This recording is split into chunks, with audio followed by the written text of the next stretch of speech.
Welcome to our weekly 3-minute therapy podcast with me. I'm Dr. Michael Edelstein, clinical psychologist, and my co host, Mick Berry, REBT expert.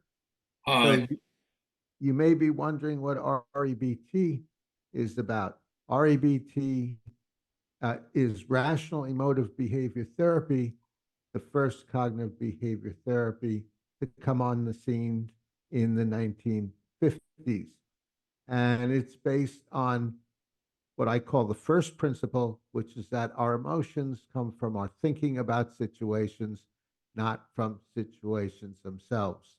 And some of the thinking we have when we have disturbed emotions, or all of the thinking we have when we have disturbed emotions, are thinking in terms of demands: must, shoulds, supposed to's, have to's, demands we put on ourselves. I must do well and get approval, or else I'm no good.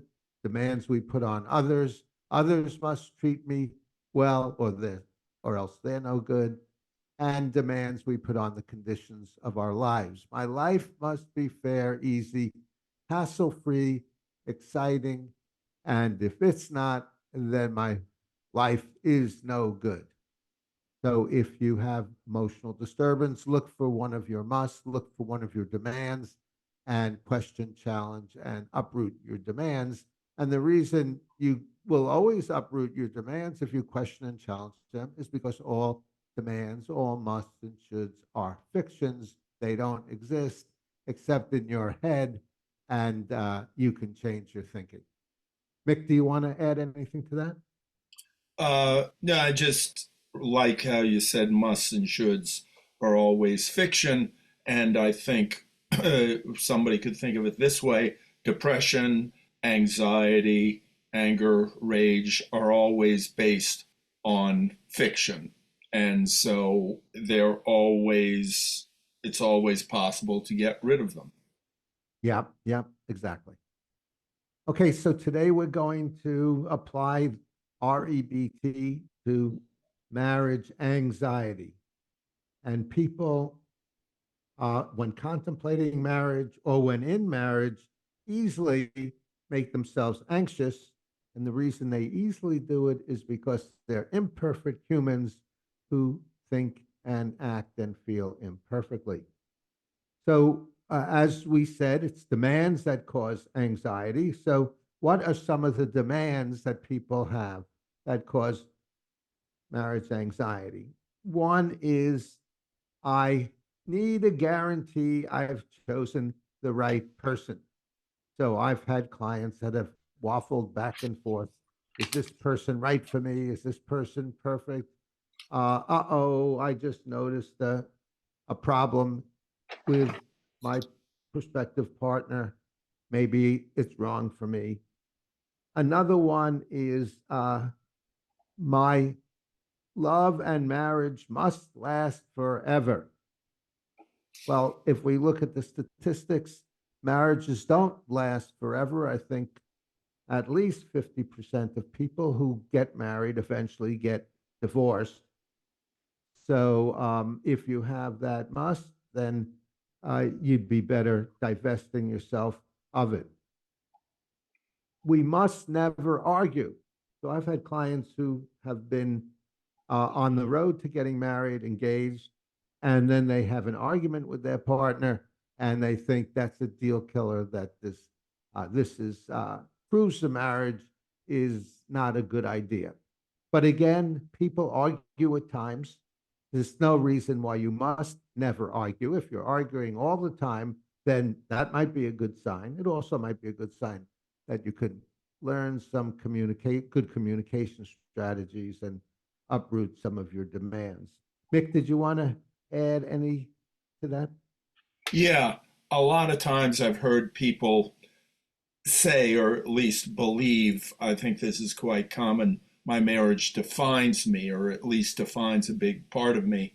And specifically, I think what they mean by that is that it gives my life purpose, it's a way that I present myself, and that without my marriage, if my marriage fails, then that means I am a failure.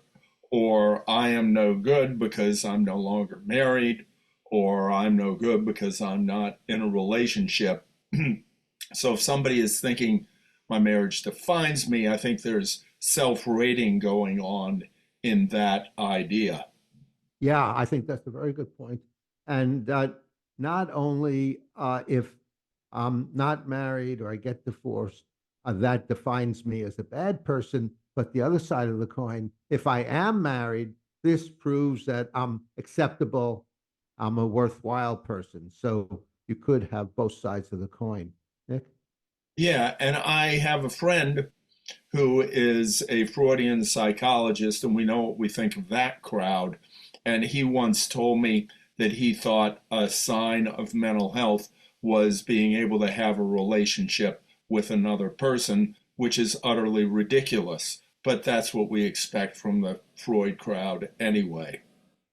That's right. Yeah. And our view is that a sign of mental health is that you don't have any of these demands on yourself, others, or situations, and you don't make yourself anxious, depressed, angry, or get yourself addicted. Mick? Yeah, I was just going to say the sign of mental health is not having demands, but the outcome of not having demands is no depression, anger, or anxiety.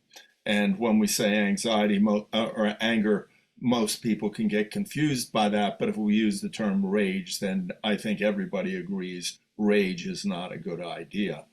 Yeah. Often anger and determination are confused and used interchangeably. And we would say that determination is having a great deal of passion towards achieving your goal while not demanding that you have to achieve your goal. Yeah, that's a And good point. In fact, I think that could be a topic for a future podcast, anger versus determination, yeah, uh, and anger versus assertiveness also. So anger is often confused with various things. yeah. And often with assertiveness, and we'll explore this more in the future, but people often confuse demands with being assertive. I must have what I want, and therefore I'm going to make the world pay if I don't get it. I'm being assertive. Um, I wanted to also say that there are some religions that in the past have not allowed divorce as a possibility, and that's placing a big demand on the marriage. This marriage must work. And often people will stay in marriages that are unhappy because they feel that they have to stay in them. And unfortunately, sometimes people will stay in marriages when they know that they can leave them technically, but there are so many details connected to the marriage, such as children and financial ties and everything else, that it can be quite difficult to end a marriage. I've talked with many people who say it took them years and years to get out of a marriage simply because of the details that they were intertwined with their partner, and it took a lot of time to get untwined from them. Yeah, and along with that, that's another demand people have in marriage, and that is, I must never hurt my partner. Well, that has two irrationalities in there. One is the must, as we've been dissecting, and the other is that you can hurt your partner. Hurt is an emotion, and only people can hurt themselves emotionally with their musts and shoulds. So that's another one to look out for. I wanted And to I yeah, go want on. I wanted to say you were saying you can't hurt your partner. It sounded like the T wasn't present there, so we would say you cannot hurt your partner emotionally. You can hurt other people physically, but of course you don't want to do that. Yeah, exactly. Exactly. Good Yeah, clarification. yeah. Another demand is that I've had was that I've some of my clients have had is I must feel love 100% of the time. So I've had clients who felt love for their partner, but at times they didn't. So love, like all emotions, are not totally constant 100% of the time. So if you don't feel love all the time, that's not a sign that the marriage is not going to work. There could be other signs the marriage is not going to work, but that's not one. Nick? Well, I wanted to say I'm just remembering a friend of mine who was telling me about how when he was a kid, there was some problem going on between his mom and dad, and he was a teenager or something. And the mom talked with the kid about it, and the kid came up with a good solution. And then he asked his mom, "Are you going to tell your dad that you asked me about this and then I came up with a solution?" And his mom said, "No, I'm not going to tell your dad. What do you think I am, crazy?" And she just knew that that would create more ruffling than was necessary. And this is a good example of making a marriage work in a practical way and not needing it to work perfectly. This woman was smart enough to know that she didn't need to be 100% honest with her husband. The problem was going to get solved, but she didn't need to tell him where the solution came from because he might dislike that she discussed the situation with her teenage son. Yeah, yeah. Okay, very good. Okay, there are other musts that people have related to marriage, but we've covered uh, a lot of them. So, Mick, did you have a last word you wanted to add to this?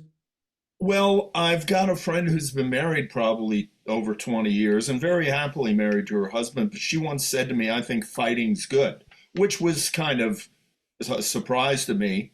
But I think since she's been married and she's quite happy and he's quite happy, but I think what she was saying in that, I'm speculating here, but I think that they're not being mean to each other, but that they will have arguments and have disagreements, but they're always able to communicate to each other. And so when she says, "I think fighting's good," I think what she means is that we don't always have easy conversations, but we will discuss things and have even heated conversations. But the reason I think she said it was good was because she and her husband continually are able to talk about the things that matter. Yeah, I think that's a good point. And it reminds me of a book that I think is very valuable that hasn't been written by me, Mick, or Albert Ellis, although we've written a number. And that's called The Seven Principles for Making Marriage Work by John Gottman.